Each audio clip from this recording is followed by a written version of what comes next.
kutannoo Ameerikaa fi United Kingdom Israa'el deeggaruuf qaban. Meeshaa waraana bal'aa harka Israa'el jiru kun haleellaa waraana ishee itti fufsiisuu dandeessisaa? Wajjin haa turru.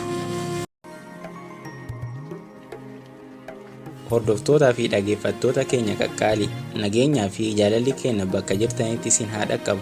Kun Muraad Moo Productionidha. Maatii Muraad Moo Production ta'uuf mallattoo subscribe tuqaa. Kutannoo Ameerikaa fi United Kingdom Israa'el deeggaruuf qaban. United Kingdom doonii waraana lamaa fi xayyaarota sakatta'iinsaa Israa'el gargaaran akka ergite beekamaadha. Ameerikalleen doonii xayyaara baatu addunyaa irratti isa guddaa fi ulfaataa ta'e Gerald R. Ford of irratti xayyaara hedduu fi loltoota 60,000 lakkaa'aman qabu ergiteerti.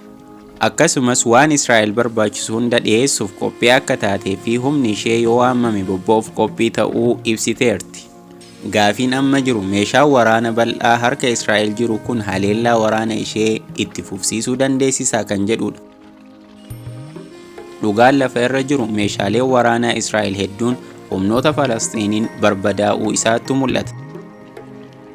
Fakkeenyaaf sochii diddaa Libaanos Hizbollaa loltoonni isaa konkolaataa hidhannoo Israa'el keessaa tokko irratti xiyyeeffatanii misaa'ila lamaan rukutuun konkolaataa kana guutumaan guututti barbadeessaniiru. Konkolaataan hidhannoo kun M113 Zeldaa jedhama.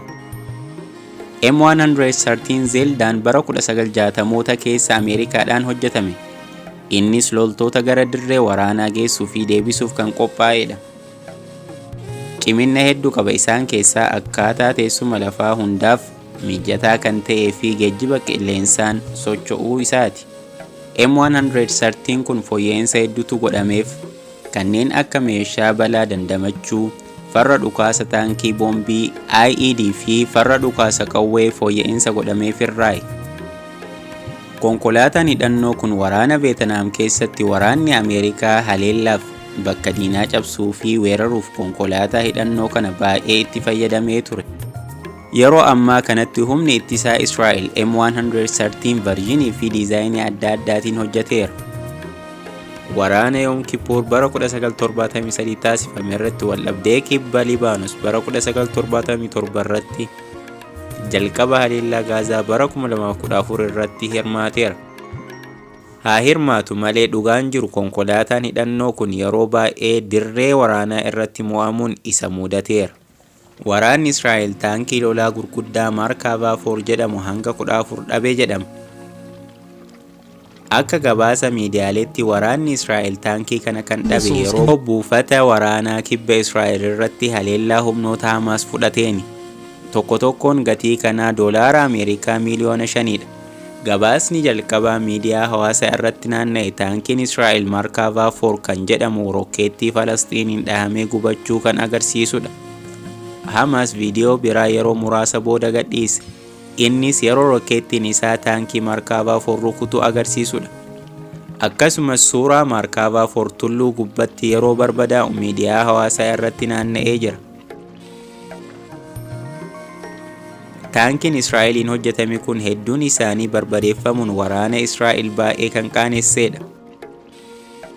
Keessattuu taankonni isaan biyya keessatti oomishan addunyaa irratti kanneen hunda caalan. Akkasumas addunyaa irratti meeshaan farra taankii kamiyyuu kan isa dhahuu danda'u hin jiru jechuun erga of dhaadanii booda tahuu isaati.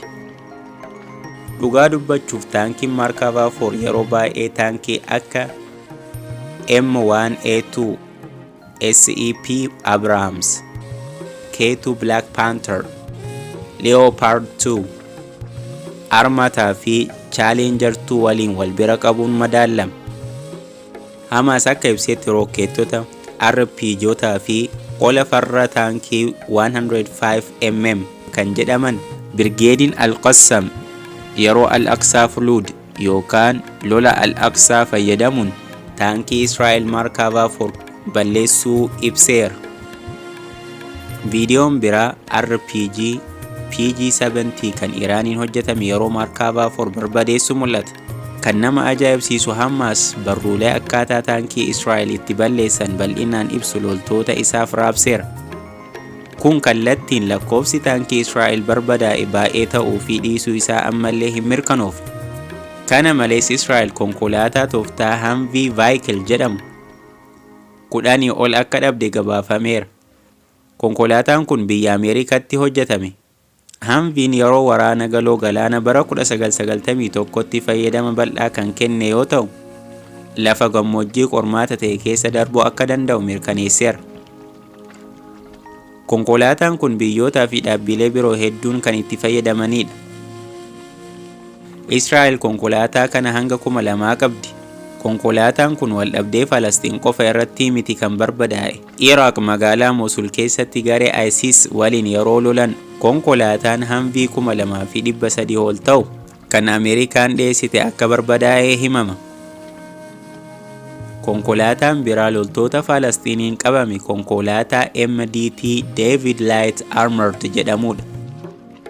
Konkolaataan hidhannoo kun Israa'eliin oomishame. Konkolaataan MDT David Light Armored jedhamu kun waldhabdee salphaa keessatti eegumsa kennuuf kan hojjetamedha. Konkolaataan kun haala teessuma lafaa hunda kan dandamatu. Gatiin isaas qaalii miti. Eegumsa salphaa kan qabu yoo ta'u hojjettoota 4, 6 yookaan 8 qabachuu kan danda'udha. Konkolaataan kun dhukaasa qawwee meeshaalee dho'an irraa dandamachuu danda'a. Waraana amma deemaa jiruun meeshaa waraanaa Israa'el qofa osoo hin taane kan barbadaa'e buufata raayyaa ittisa Israa'eliidha. Buufata raayyaa ittisa Israa'eliidha. Hordoftoota keenya jaallatamoo fi kabajamoo kan isin waliin ture an Muraad Muhammad. Yeroo keessan irraa waan nu laattaniif guddaa galatooma. Yaada yoo qabaattan koomentii nu dhaqqabaa. Like, subscribe gochuu hin irraanfatina.